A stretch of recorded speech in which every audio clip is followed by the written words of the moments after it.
Vous êtes sur RTL.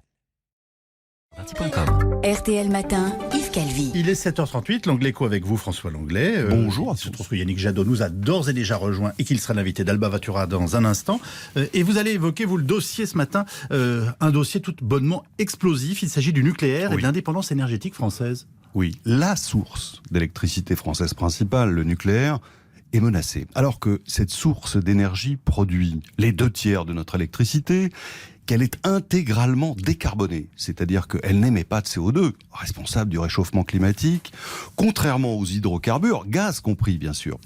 Parce que cette technologie est désormais proscrite par la Commission européenne, qui l'a exclue du bénéfice du plan de relance qu'elle va financer par emprunt. C'est ce que nous apprenait Le Figaro d'hier matin. Plus grave encore, cet été, Bruxelles a établi une liste des investissements désormais recommandables sur le plan environnemental, et le nucléaire n'y figure pas, malgré les efforts de Paris. Qu'est-ce qui défrise Bruxelles ? Les risques de type Fukushima, et puis, surtout, la gestion des déchets nucléaires, dont certains restent dangereux des dizaines de milliers d'années.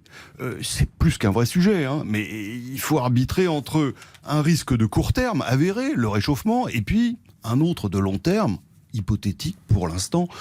Choisir le climat, n'est-ce pas préserver le nucléaire, au moins pour une période de transition ? Mais Bruxelles ne l'entend pas de cette oreille, et les Allemands ont appuyé, eux qui ont pris la décision, on le sait, de sortir du nucléaire en 2015. Est-ce que c'est si grave que Bruxelles prenne ce parti ? Nos centrales, elles tournent pendant ce temps-là. Le problème, Yves, c'est qu'il va falloir les remplacer, donc financer des dizaines de milliards d'investissements dans les années qui viennent. Or, si l'atome est stigmatisé ainsi, les banques françaises et étrangères ne pourront pas prêter pour ces chantiers.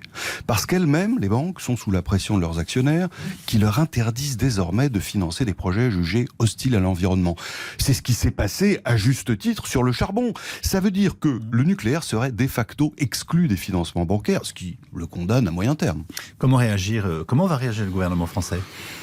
Je peux vous dire que j'ai entendu tout récemment un haut dirigeant politique français s'exprimer devant des responsables européens, allemands notamment, dans des termes extrêmement vifs. Le nucléaire n'est pas négociable, disait-il, parce qu'il s'agit de l'identité française, avec 400 000 emplois, un secteur qui est de plus lié à la dissuasion nucléaire, évidemment stratégique.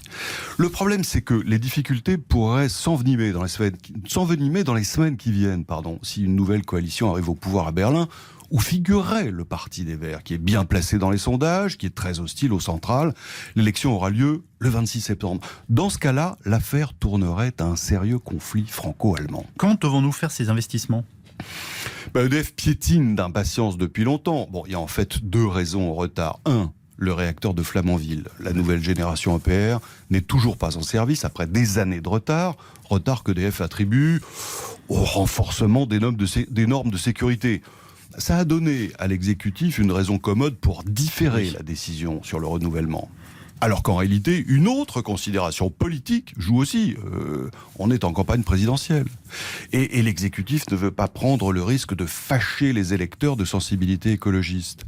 Le temps presse pourtant. Ce matin même, j'ai relevé les émissions de carbone des différents pays européens à 4 heures ce matin. La France, grâce aux centrales, est à 41 grammes de carbone par kilowattheure d'électricité. L'Allemagne, au même moment, 448 grammes. Elle pollue 11 fois plus. Et la Pologne, elle, affichait 700 grammes, 17 fois plus que la France, l'une et l'autre, Pologne et Allemagne, à cause du charbon. François Langlais pour l'Anglais-Co, on vous retrouve bien entendu.